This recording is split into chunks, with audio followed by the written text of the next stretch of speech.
Welcome to the deep dive. Great to be here. So today we're tackling a pretty massive question, isn't it? Huge. Terraforming Venus. Yeah, Earth's so-called evil twin. Could we actually, make it habitable? It sounds like something straight out of science fiction. It really does. We've got a lot of interesting research, some fascinating ideas to dig into. Our plan is basically to pull out the key bits on this whole what-if scenario. And it's a captivating what if, especially when you think about Venus now. Oh, absolutely. Remind us just how bad it is there. Well, you've got surface temperatures over 460 degrees Celsius. Hotter than Mercury even. Lead melting temperatures. Easily. And the atmosphere. Yeah. It's almost all carbon dioxide. Thick, choking curia. And the pressure. About 92 times what we experience here on Earth. Yeah. It would crush you instantly. Wow. Plus, those clouds aren't water vapor. They're sulfuric acid. Lovely. Okay, so NASA isn't kidding when they call it the most inhospitable planet in the solar system. Not at all. It earns that title. So it seems impossible, like fundamentally impossible. But people are thinking about it, seriously studying it. They are, which is what makes it so interesting. Exactly. So that's our deep dive. Can we actually turn this hellscape into somewhere humans could live? And that begs the immediate question, why even try Venus? Right. I mean, Mars is usually the go-to planet when we talk about off-world living. What's the argument for Venus? That's a really fair point. Mars feels much more attainable, maybe. Yeah, less extreme, at least in some ways. But Venus has some surprising advantages, actually, things you might not expect. Okay. For starters, it's closer, significantly closer than Mars, on average. So travel time, fuel costs, that kind of thing. Exactly. Logistically, getting stuff there might be, less of a monumental headache. Still huge, but less so. Proximity. What else? Sunlight. Venus gets way more sunlight than Mars. Almost double, I think. That's a big deal for energy, right? Solar power. A huge deal if you're planning a civilization. Powering everything would be potentially much easier. Interesting. And there's the gravity thing too, isn't there? Yes, that's a really key point. Venus's gravity is about 90% of Earth's, so 0.9 g. Which is much closer to home than Mars's 0.38 g. Right, and that could be crucial for long-term human health. We worry about bone density loss, muscle atrophy, all sorts of things in lower gravity. So Venus might actually be better for our bodies long-term. Potentially, yeah. It's a serious consideration. Okay, so closer, more sun, better gravity, but still, that surface is lethal. Absolutely lethal. Which brings us to this really cool concept I saw mentioned. Oh, yeah? Floating habitats, like cloud cities. In Venus's atmosphere. Yeah, way up, around 50 kilometers altitude. The sources, like Landis back in 2003, point out that up there, the temperature and the atmospheric pressure are remarkably Earth-like. Like 1 atmosphere of pressure, temperatures you could potentially walk around in with just breathing gear. Wow. So you could live in the atmosphere before even touching the surface. That's the idea. It's seen as maybe a first step, a place to establish a foothold while tackling the bigger planetary engineering project. A habitable zone within the hellscape. That's quite a thought. Isn't it? It makes the whole thing seem slightly less insane, maybe? Slightly. It shifts the problem, allows for stages. But the ultimate dream is the surface, right? A true second Earth. That's the grand vision. So how do you even start with that? How do you tackle the two biggest killers?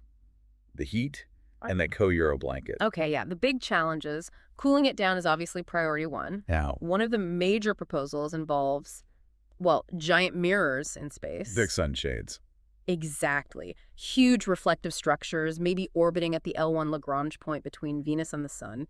The idea, which goes back quite a way, is to block a percentage of the incoming sunlight. To let the planet radiate away heat. Precisely. But we're talking slow progress, centuries, maybe even thousands of years to cool it significantly. Right, this isn't a weekend project. It puts the time scale into perspective immediately.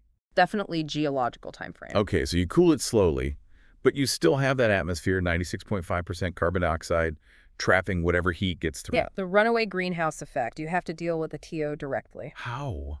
What are the ideas there? Well, one really fascinating biological approach involves algae. Algae, like pond scum. Sort of, but think superalgae. Genetically engineered photosynthetic organisms. Okay. The concept is you'd seed them into the upper atmosphere, those cloud layers we talked about, and these algae would be designed to thrive there, absorb the Kyoto, and, crucially, release oxygen, like plants do here. Using photosynthesis on a planetary scale. Exactly. Turning the problem, the Kyoto, into part of the solution. That sounds elegant, but also incredibly complex. The scale, the efficiency needed. Oh, monumental challenges for sure. Are these algae robust enough? How do you distribute them? It's complex. What about non-biological methods? Yeah, there are other ideas, like huge solar-powered atmospheric processing machines designed specifically to capture carbon and sequester it somehow.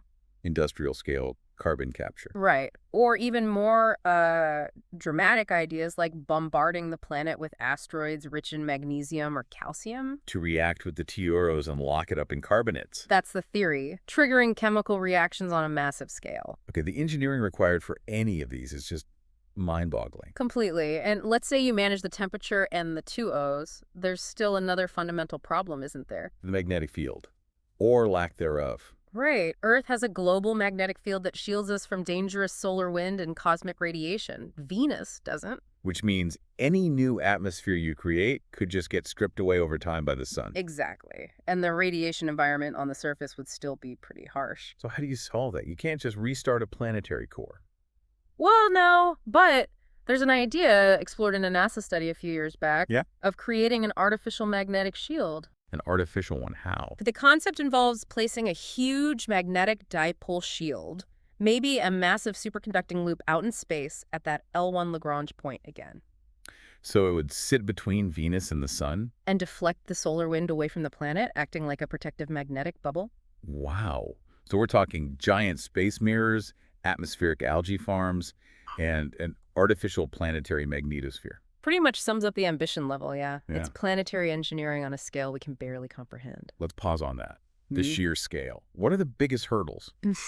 I mean, beyond the mind-bending science. Well, you hit on one earlier. Big time. We are talking centuries, more likely millennia, for any of this to yield a truly habitable planet. That requires commitment across generations, across political changes, across everything. Unprecedented levels of long-term planning and cooperation. Then there's the cost. Must be astronomical. Estimates are fuzzy, obviously, but we're talking hundreds of trillions of dollars, minimum, maybe quadrillions. An investment that makes things like the Apollo program look like pocket change. Completely dwarfs anything humanity has ever done. And just the logistics, getting the materials, the equipment, the people to Venus to build and maintain all this. It's an immense challenge upon an immense challenge. It really is. And that doesn't even touch the ethical questions. Right. Should we? Even if we could. Exactly. Do we have the right to fundamentally alter another planet, especially when our own planet needs so much attention? It's that classic question. Yeah. Fix our own problems first, or reach for the stars.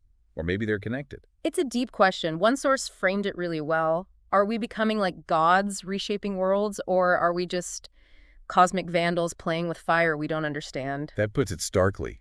It does.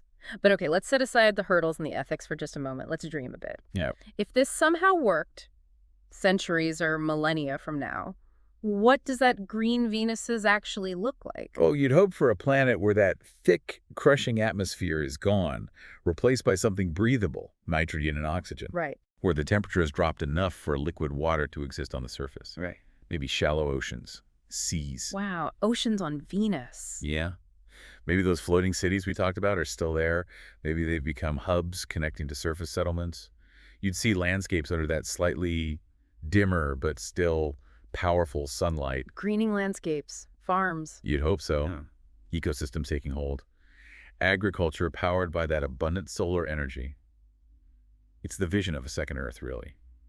A sister planet finally living up to the name, but in a good way. A second pale blue dot. Exactly. It's a powerful long-term dream. It really is. And think about what we'd have to learn to even attempt it. Oh, absolutely. The advances in planetary science, atmospheric physics, material science, long-duration spaceflight, large-scale engineering. It could teach us so much, maybe even things vital for understanding and perhaps healing our own planet. That's a compelling argument. The idea that reaching outward forces us to better understand our home system, including Earth itself. It sounds almost impossible still. Transforming Venus. It does. But, you know, history's full of impossibles that became possible. That's true. Like flight. Like flight. Like going to the moon. Things that seemed utterly fantastical not long before they happened. So maybe terraforming Venus isn't just a sci-fi trope or an engineering problem. Maybe it's more of a symbol. Yeah. A statement about human potential, our drive to explore, to understand, maybe even to create. A grand vision. It really pushes the boundaries of our thinking. It certainly does. So, as we wrap up, here's something for you, the listener, to think about, building on all this. What does the very fact that we can conceive of terraforming another world, that we can kick around these ideas scientifically, what does that tell us about our place in the universe, and perhaps more importantly, our responsibilities right here on Earth? Hmm. What kind of shift in perspective in our fundamental thinking is needed to even seriously entertain a project of this magnitude? Yeah, something to ponder.